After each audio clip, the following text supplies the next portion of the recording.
जय श्री महाकाल, जय श्री राम। समस्त धर्म प्रेमी विप्र बंधुओं को मेरा नमस्कार। मित्रों, मैं आचार्य रमेश एक बार पुनः आप सभी लोगों के लिए अपने ज्ञान यूट्यूब चैनल के माध्यम से देव प्रबोधिनी एकादशी की शास्त्रोक्त जानकारी लेकर के आया हूं। एकादशी कब है, कैसे मनाएं, उसकी विधि क्या है, देवताओं को कैसे उठाएं और व्रत का संकल्प कैसे लें, यह समस्त जानकारी हम आपके लिए लेकर के उपस्थित हुए हैं। हिंदू धर्म में देव प्रबोधिनी एकादशी की तिथि का बड़ा ही महत्व है और बड़ी ही इस व्रत की महिमा है। एक ही दशा में रहते हुए अपने आराध्य देव का पूजन, बंधन और स्मरण की प्रेरणा देने वाला व्रत ही एकादशी का व्रत कहलाता है। पद्म पुराण के अनुसार स्वयं महादेव ने नारद जी को उपदेश देते हुए कहा था कि एकादशी महान पुण्य देने वाली है। न काशी न गया, न गंगा न रेवा च गौतमी, न चापी कौरवम क्षेत्रम तुल्यम भूपा हरिद्रीनाथ। कहा जाता है कि जो मनुष्य एकादशी का व्रत रखता है उसके पितृ और पूर्वज कुयोनिस को त्याग करके स्वर्ग में विष्णु लोक के धाम में उनको आश्रय प्राप्त होता है। और एकादशी का जो पुण्य है वो किसी भी तीर्थ क्षेत्र में इतना सामर्थ्य नहीं है। तो आइए एकादशी से जुड़े अनेक आयामों को गहराई से देखते हैं। तो कार्तिक मास में आने वाली शुक्ल पक्ष की एकादशी को हम देवोत्थान या देवोठनी या देव प्रबोधिनी एकादशी के नाम से जानते हैं। यह एकादशी दीपावली के बाद आती है। देवता लोग जो हैं आषाढ़ शुक्ल पक्ष की एकादशी को सो जाते हैं, देवशयनी एकादशी के दिन, और इस एकादशी के दिन कार्तिक शुक्ल पक्ष की देवोठनी एकादशी के दिन सभी देवता लोग उठते हैं, इसलिए इसे देवोत्थान एकादशी कहा जाता है। मान्यता है कि देवोठनी एकादशी के दिन भगवान विष्णु जी क्षीर सागर में 4 माह के शयन के बाद में जागते हैं।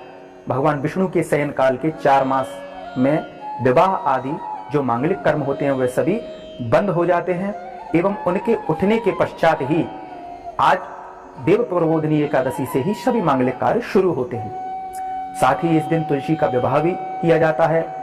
कई जगह बड़े बड़े उत्सव और आयोजन किए जाते हैं। तो चलिए अब हम जानते हैं एकादशी तिथि के बारे में। इस साल कार्तिक मास शुक्ल पक्ष की एकादशी तिथि का शुभारंभ 11 नवंबर 2024 की शाम 6:46 पर शुरुआत होगी।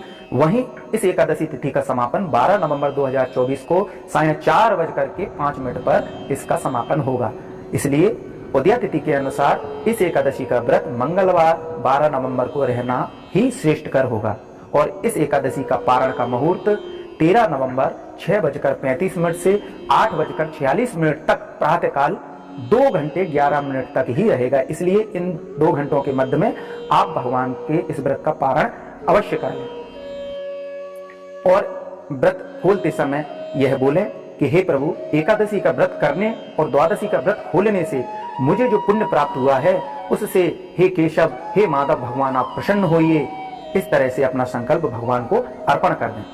देवोत्थान एकादशी के व्रत की जो पूजा विधि है, किस तरह से मनाते हैं, उसके बारे में लिखा है कि देव प्रबोधिनी एकादशी के दिन भगवान विष्णु का पूजन और उनके जागने का आवाहन किया जाता है, उनको उठाया जाता है।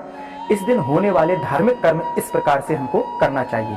इस दिन प्रातःकाल उठ करके व्रत का संकल्प लेना चाहिए, भगवान विष्णु का ध्यान करना चाहिए, साथ ही घर की साफ सफाई, स्नान आदि सभी कार्य से निवृत्त होकर के अपने आंगन में गेरू और सजावट से उनको रंग करके भगवान श्री हरि के चरणों की आकृति को उसमें बनाना चाहिए।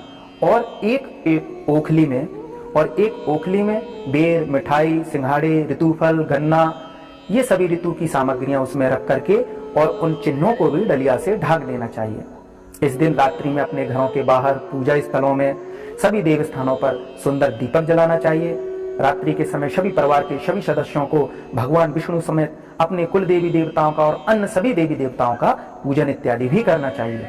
इसके बाद भगवान को शंख, घंटा, घड़ियाल, ढोलक, मजीरा इत्यादि चीजों से, वाद्य यंत्रों से उठाना चाहिए और इस तरह से वाक्य बोलना चाहिए। उठो देवा, बैठो देवा, आंगुरियां चटकाओ देवा, नई सूत नई कपास, देव उठाए कार्तिक मास। इस तरह से भगवान को उठाना चाहिए।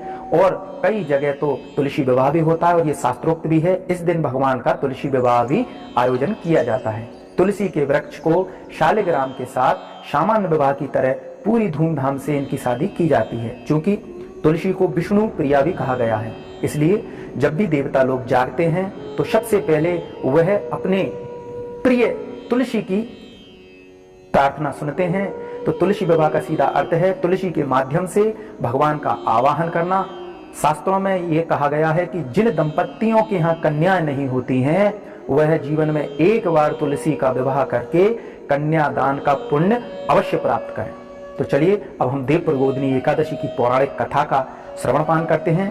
एक समय भगवान नारायण से लक्ष्मी जी ने पूछा कि हे प्रभु, आप दिन रात जागा करते हैं और सोते हैं तो लाखों करोड़ों वर्ष तक सो जाते हैं तथा इस समय में समस्त चराचर का नाश कर डालते हैं, इसलिए आप नियम से प्रति वर्ष निद्रा किया करें और कुछ समय के लिए चराचर को और मुझको भी आपकी सेवा से विश्राम मिल जाएगा।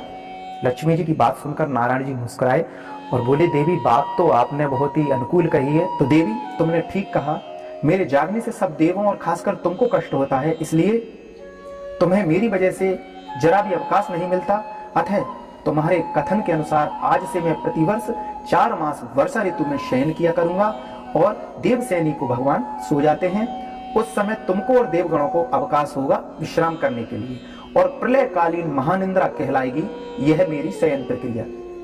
मेरी यह अल्प निद्रा मेरे भक्तों के लिए परम मंगलकारी होगी। इस काल में जो भी भक्त मेरी सेवा करेंगे, मेरा गुणगान करेंगे, मेरा उत्सव मनाएंगे और देव उत्थान की एकादशी को मेरा जो उत्सव मनाएंगे, देव उठनी के दिन मुझको जो आनंद पूर्वक आयोजन करेंगे, मुझे उठाएंगे, मैं वचन देता हूं कि तुम्हारे साथ मैं सदैव उनके घर में निवास करूंगा। तो मित्रों, यह थी कुछ छोटी सी देव प्रबोधिनी एकादशी से संबंधित जानकारी। आशा करते हैं कि आपको यह महत्वपूर्ण जानकारी उपयोगी लगी होगी।